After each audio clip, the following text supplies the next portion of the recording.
The alarm echoed through Earth's Defense Command Center at exactly 3:47 a.m. Universal Earth Time.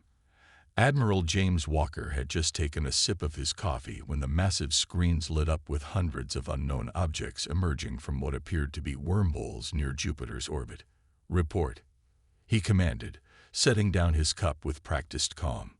"Sir, we're detecting over 300 vessels, all larger than anything we've ever built," reported Officer Mark Wilson, his fingers flying over the holographic controls. They appeared simultaneously at multiple points around Jupiter's orbital path. Walker nodded, his gray eyes narrowing as he studied the tactical display. In his 20 years of service, he had trained for this moment countless times, but the reality of first contact still made his heart race. "Alert all Earth defense stations.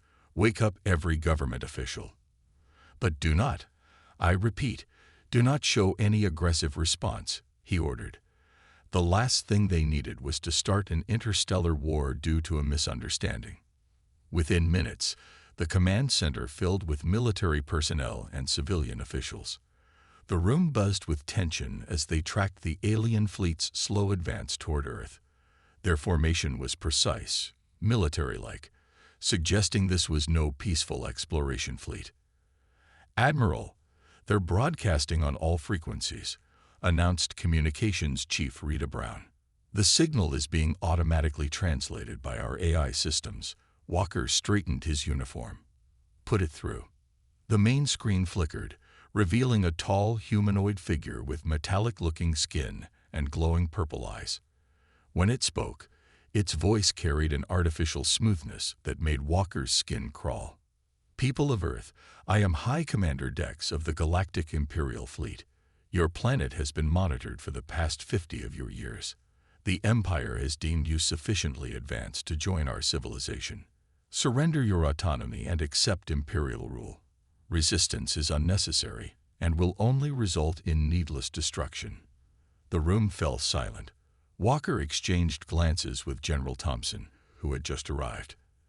They had prepared for this possibility, but the reality was still shocking. "They're scanning our planet," reported Defense Systems Officer John Peters.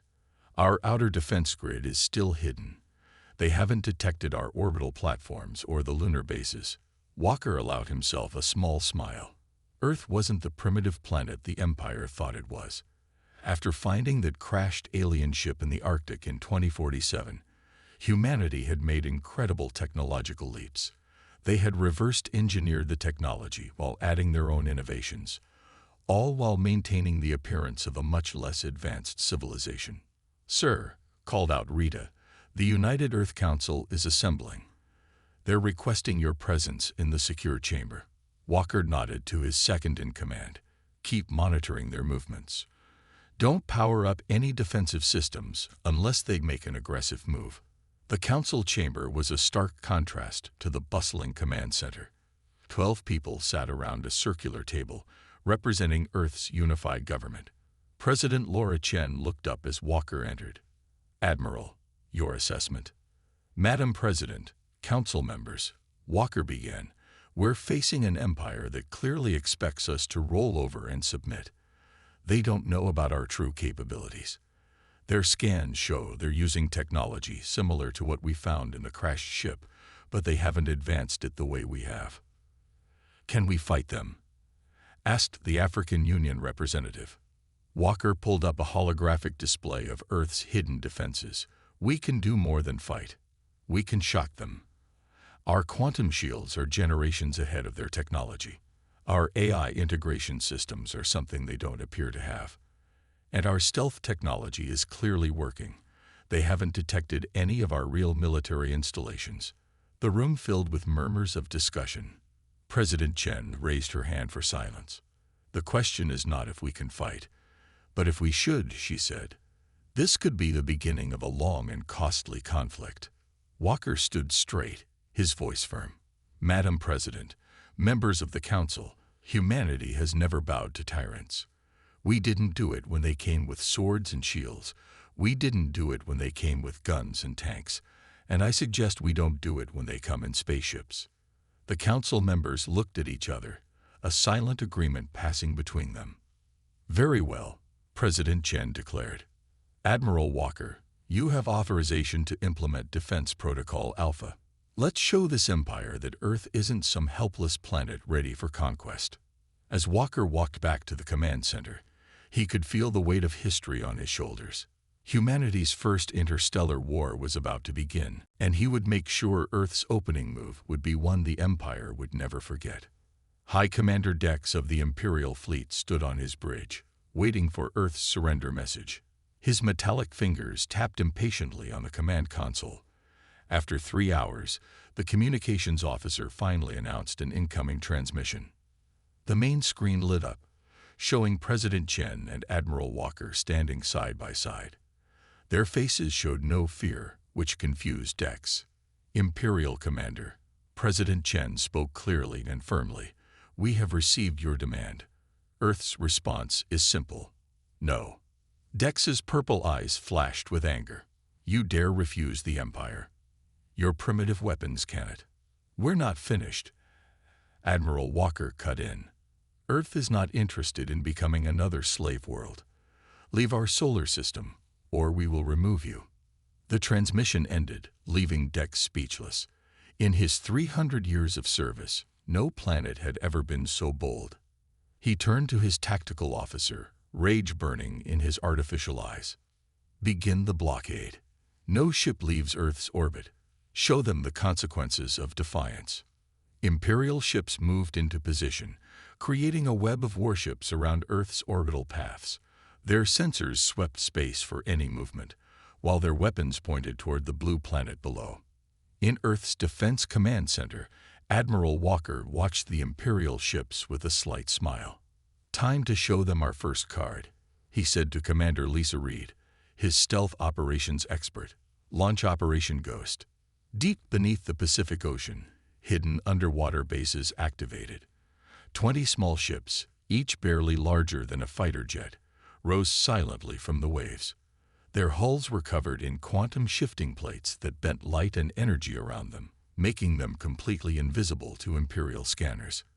Commander Reed's voice came through the command center speakers. "Ghost Squadron launched. Admiral, beginning Phase 1. The small Earth ships slipped through the Imperial blockade like ghosts through a wall. Imperial sensors didn't register even a flicker. Each ship carried a special package, a gift for the Empire. All ships in position," reported Reed. "Ready on your command." Walker took a deep breath. "Light them up." Suddenly, 20 Imperial ships found themselves marked with bright, glowing Earth symbols. A circle with a crossed-out crown.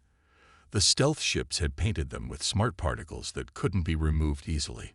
The Imperial fleet erupted in chaos.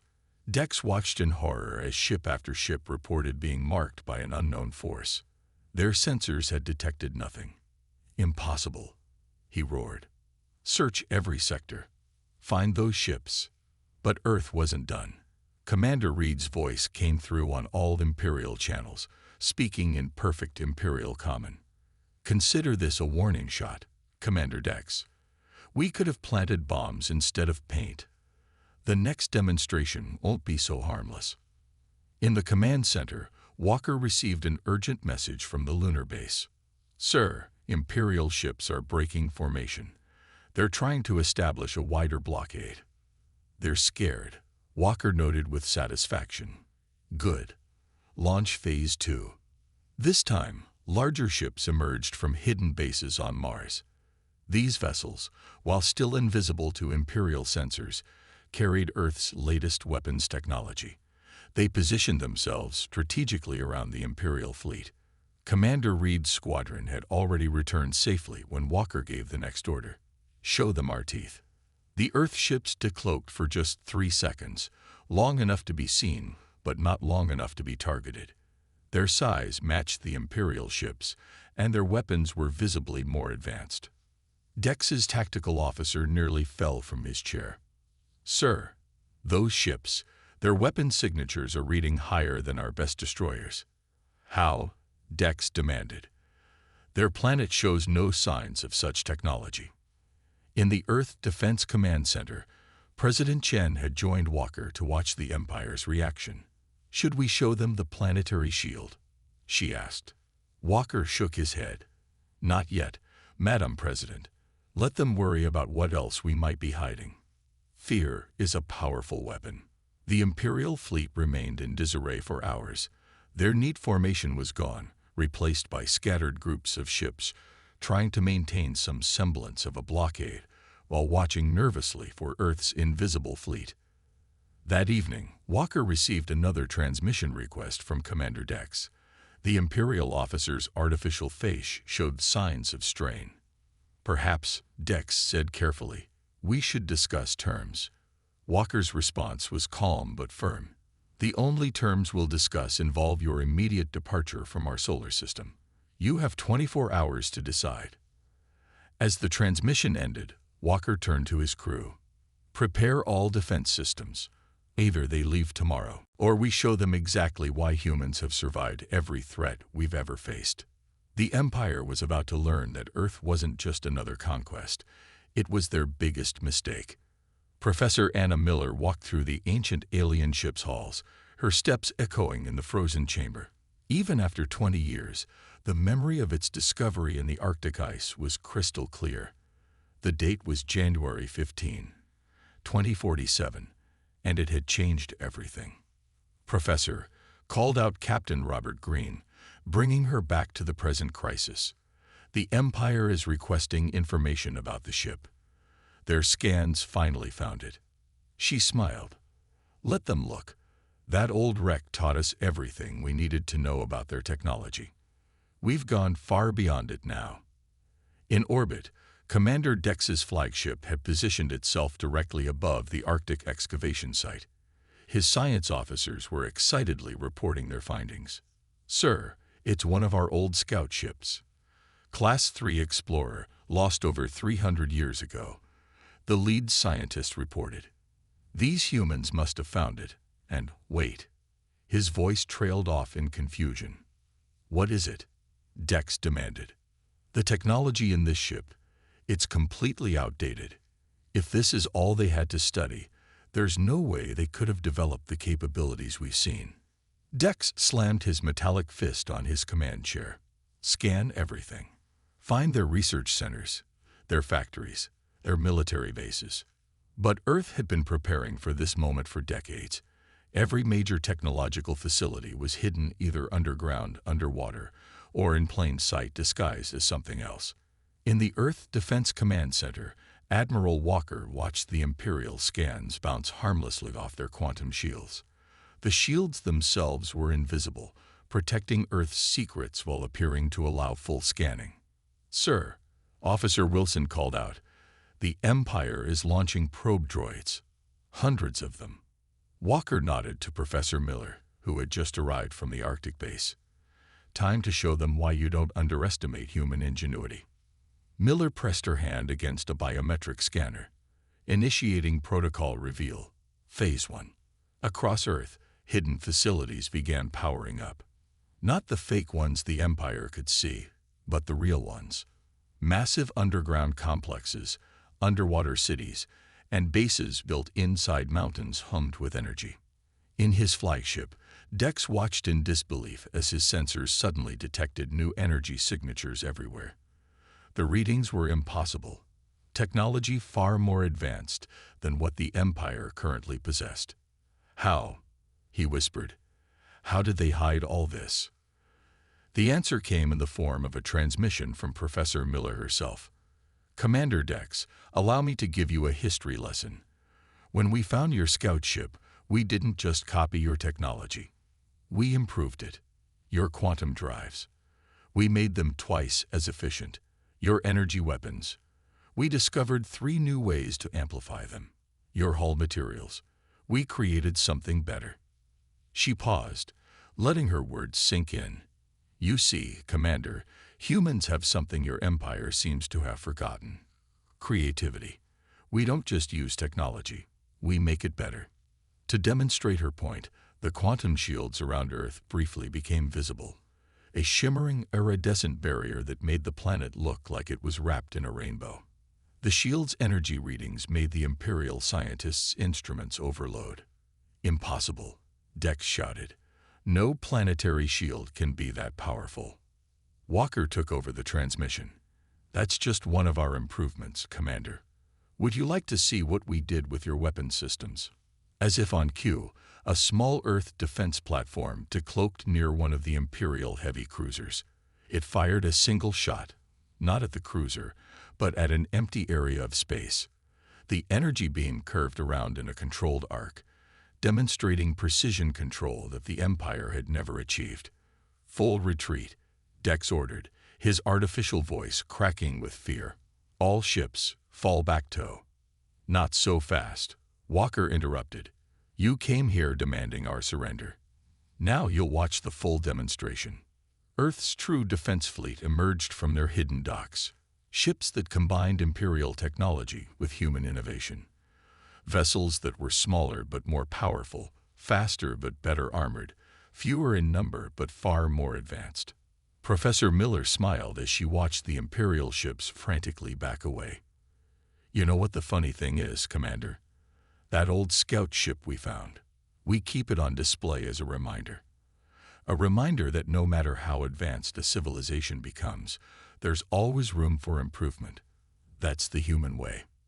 The Empire was about to learn that humanity hadn't just been hiding. They had been evolving. Director Thomas Grant sat in his office at Earth Intelligence, watching streams of data flow across his screens. The Empire was trying something new.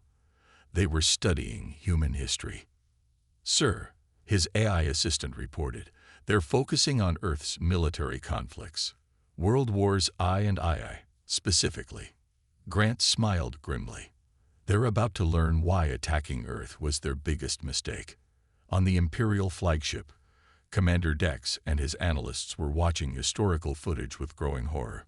Cities rebuilt from ashes, armies fighting in extreme conditions, humans surviving in ways that seemed impossible. These humans, one analyst said, his metallic hands shaking, they fought global wars. They survived nuclear weapons. They live on a planet with natural disasters that would destroy most civilized worlds.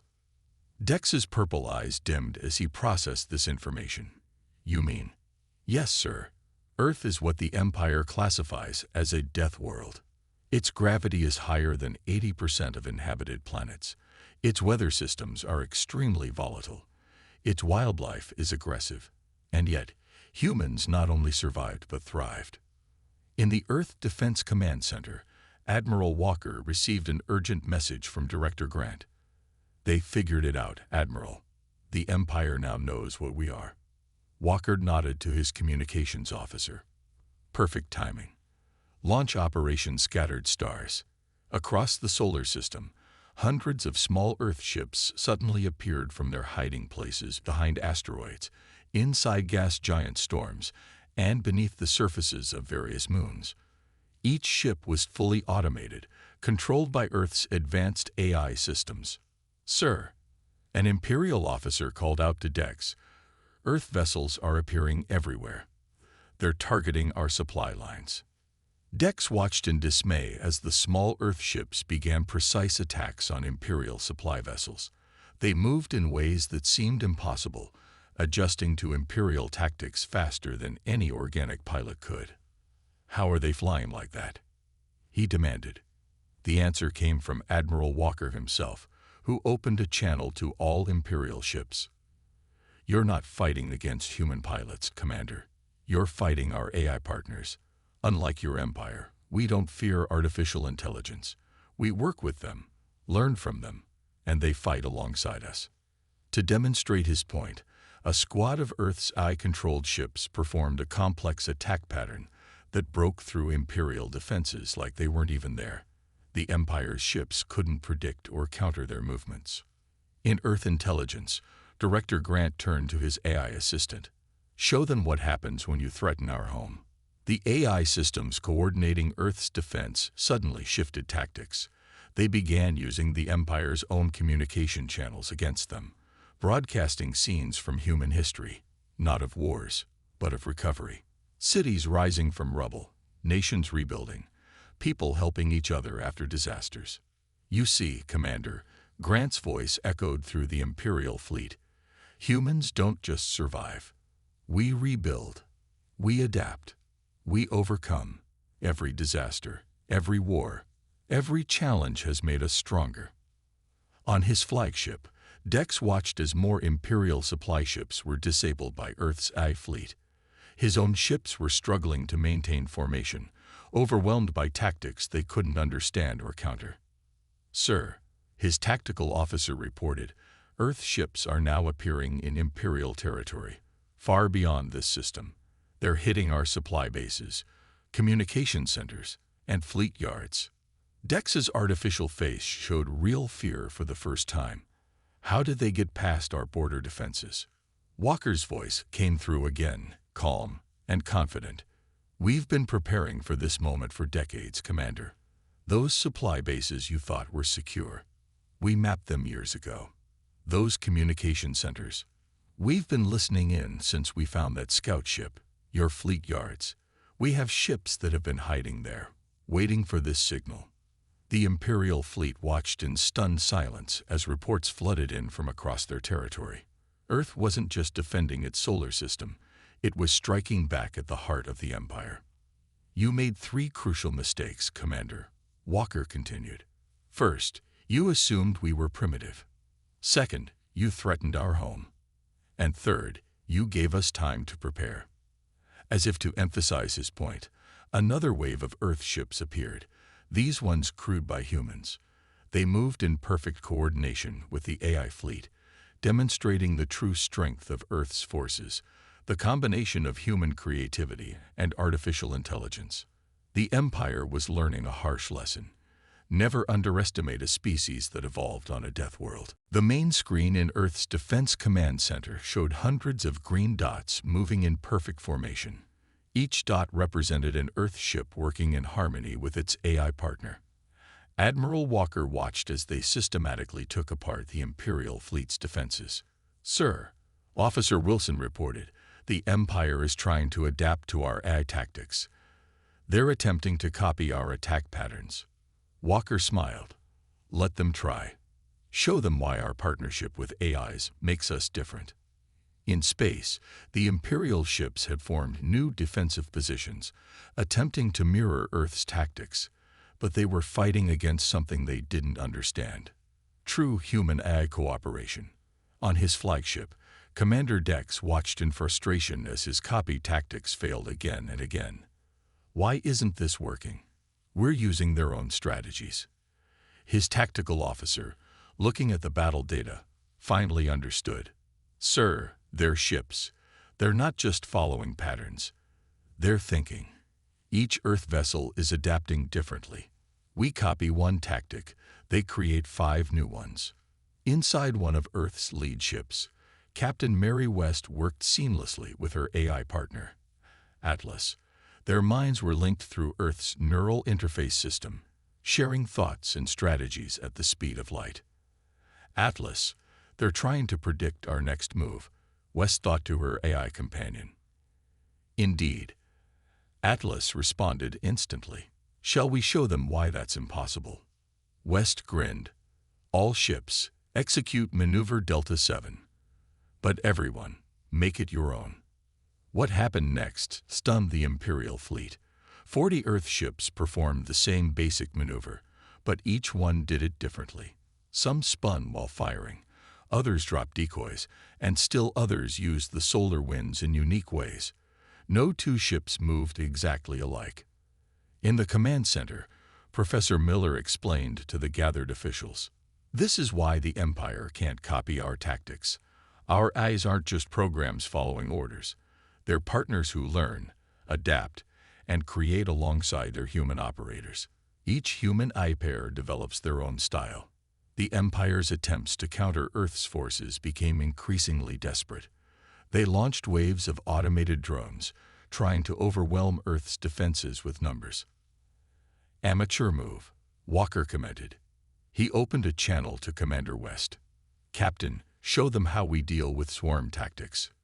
West and Atlas synchronized their thoughts. Around them, other human eye pairs did the same.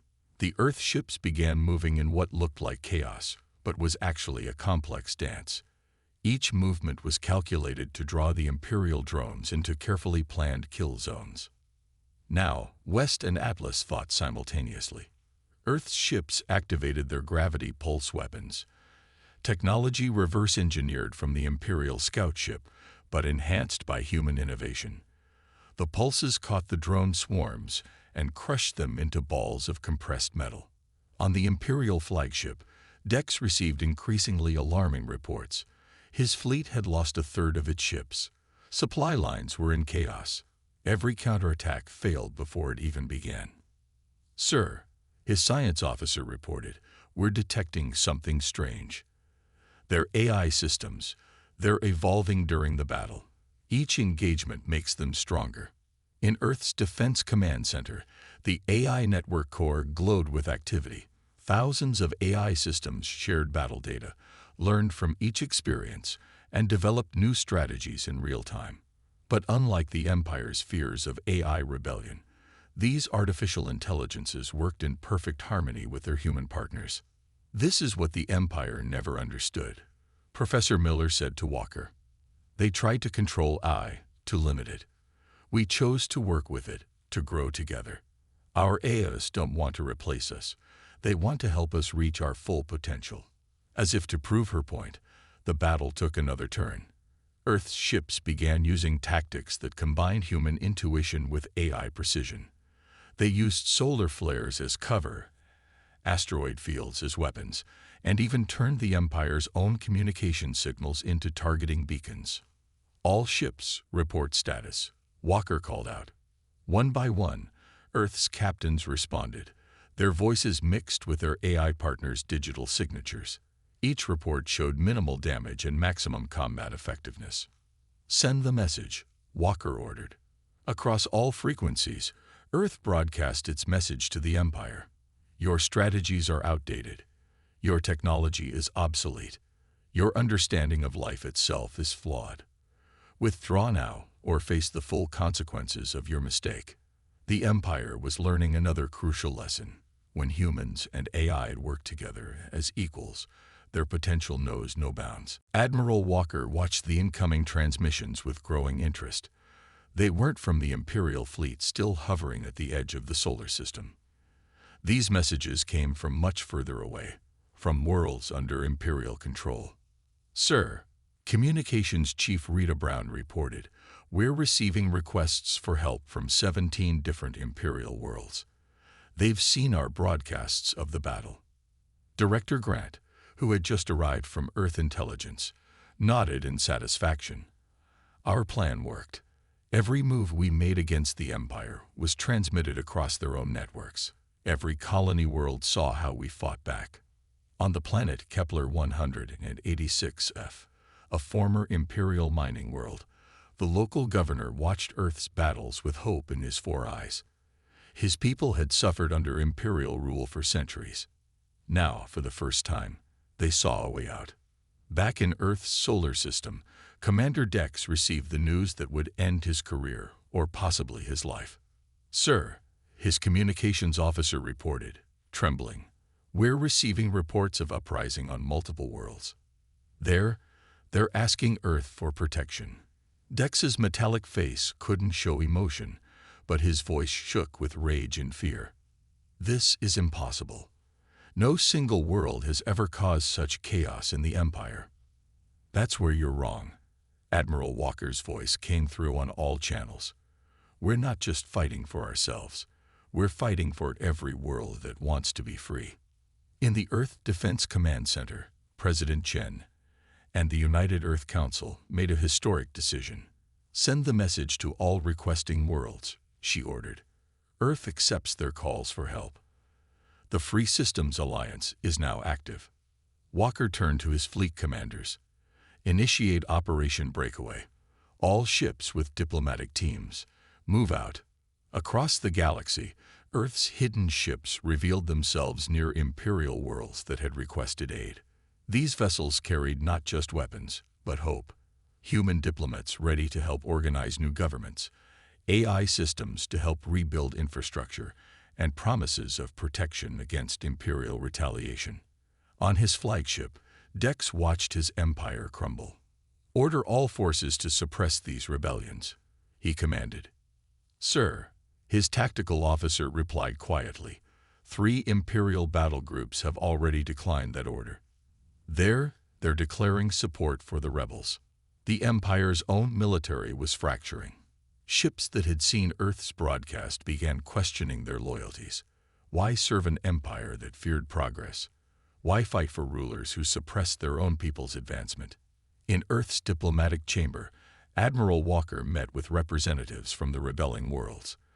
Their faces showed on massive screens, some humanoid, others completely alien, but all sharing the same look of determination. "Earth stands with you," Walker declared. "We offer not domination, like the Empire, but partnership. Your cultures will remain your own. Your governments will remain independent. We offer protection, trade, and technological exchange." Professor Miller stepped forward. "Including our human AI integration systems, adapted for each of your species' unique characteristics." The alien representatives broke into their various forms of celebration. The Empire had hoarded technology, treating their subjects as servants. Earth was offering to share it, treating them as equals. Director Grant's eye assistant suddenly flagged an urgent message. "Sir, Imperial Palace transmitting on all frequencies." The message was short but historic. "The Imperial Senate has convened an emergency session. The Emperor demands Earth's representatives appear to discuss terms." Walker smiled. "They're not in a position to demand anything anymore." He turned to President Chen. "Your orders, Madam President." Chen's response was firm. "Tell them Earth will meet with them as equals, not as rulers. And we bring our allies with us." As Earth ships escorted representatives from the newly freed worlds, the galaxy witnessed something unprecedented. Planets that had been under Imperial control for centuries were raising new flags. Ships that had served the Empire now flew the symbols of their homeworlds alongside Earth's flag. Commander Dex, watching his life's work dissolve, finally understood. "We didn't just underestimate their weapons," he said to his empty bridge, most of his crew having already abandoned their posts. "We underestimated their ability to unite others." The Empire had wanted to add Earth to its collection of subjugated worlds. Instead, Earth had shown the galaxy a new way forward, one of cooperation, progress, and freedom. The age of the Empire was ending. The age of the Free Systems Alliance was about to begin. 1 year after Earth's first contact with the Galactic Empire, the view from the observation deck of humanity's new space station, Unity, was breathtaking. Ships from 30 different worlds moved peacefully through space, their designs as varied as the species that built them. Admiral Walker stood next to President Chen, watching a massive Imperial diplomatic vessel approach the station. "Hard to believe a year ago, they were demanding our surrender," he said. "Times change," Chen replied with a smile. "And sometimes they change because someone stands up and says no." The Imperial vessel was no longer a warship. Its weapons had been removed, replaced with diplomatic markings. Inside, the new Imperial representative, a younger commander named Rex, prepared for the final treaty signing that would officially recognize Earth's Free Systems Alliance. In the station's grand meeting hall, representatives from all the freed worlds gathered. Some floated in anti-gravity fields, others stood on mechanical legs, and some appeared as holographic projections. All had one thing in common: they were here by choice, not by force. Professor Miller worked with her AI partner, coordinating the universal translation systems that allowed everyone to communicate freely. Each species is now developing their own unique human AI integration systems, she reported to Walker. They're finding ways to combine their natural abilities with artificial intelligence, just like we did. Director Grant, monitoring the security feeds, noticed something interesting. The Imperial representatives' guards, they're using our AI systems. He chuckled. Seems the Empire finally learned to stop fearing progress. The ceremony began with a speech from President Chen. 1 year ago, Earth faced a choice: submit to imperial rule or fight for our independence. We chose to fight. But more importantly, we chose to share. Our victory became everyone's victory. Our technology became everyone's technology. Our dream of freedom became everyone's dream. Former Commander Dex, now stripped of his military rank, watched the ceremony from a detention center on his home world. The Empire had blamed him for losing not just the war, but the hearts and minds of their subject worlds. As he watched Earth's president speak, he finally understood his greatest mistake. "We thought conquest was power," he said to his guard. "They showed us that cooperation is stronger." Back on Unity Station, Admiral Walker addressed the gathered representatives. "The Free Systems Alliance is not an empire. We are a coalition of equals. Earth's defense fleet will protect any member world from aggression, but we will never demand obedience. Each world governs itself, develops itself, and chooses its own path." The AI networks that had helped win the war now served a different purpose. They coordinated trade routes, shared scientific discoveries, and helped translate thousands of different languages and cultures. Humanity's greatest contribution to the galaxy wasn't their weapons or tactics. It was their vision of cooperation between organic and artificial life. "Look there," Professor Miller pointed out to Walker. A group of young aliens was gathered around a human child, all of them playing with shared AI interfaces, teaching their artificial partners new games. "That's our real victory." The treaty signing was brief but historic. The Empire formally recognized the Free Systems Alliance and agreed to respect the independence of all member worlds. More importantly, they agreed to reform their own society, allowing their worlds more freedom and accepting the benefits of human-AI cooperation. As the ceremony concluded, Walker received an urgent message from Earth's long-range sensors. "Sir, we're detecting signals from beyond the galaxy's edge. It seems we're not alone in the universe after all." President Chen smiled as she heard the news. "Well, Admiral, it seems humanity's next challenge is approaching. Shall we face it as we faced the Empire?" Walker looked around the room at all the different species working together, at humans and AIs cooperating as equals, at former enemies now working as partners. "No, Madam President, we'll face it as the Alliance, all of us together." The observation deck's windows showed Earth in the distance, still protected by its quantum shields, but no longer alone in the galaxy. The planet that had once been targeted for conquest had become a beacon of hope, progress, and unity. Humanity had not just survived their first interstellar conflict, they had changed the course of galactic history. As the sun rose over Earth's horizon, it dawned on a new age, one where cooperation trumped conquest, where diversity brought strength, and where the combined potential of organic and artificial life would reach for the stars together. The Empire had wanted to make Earth bow. Instead, Earth had taught the galaxy to stand tall.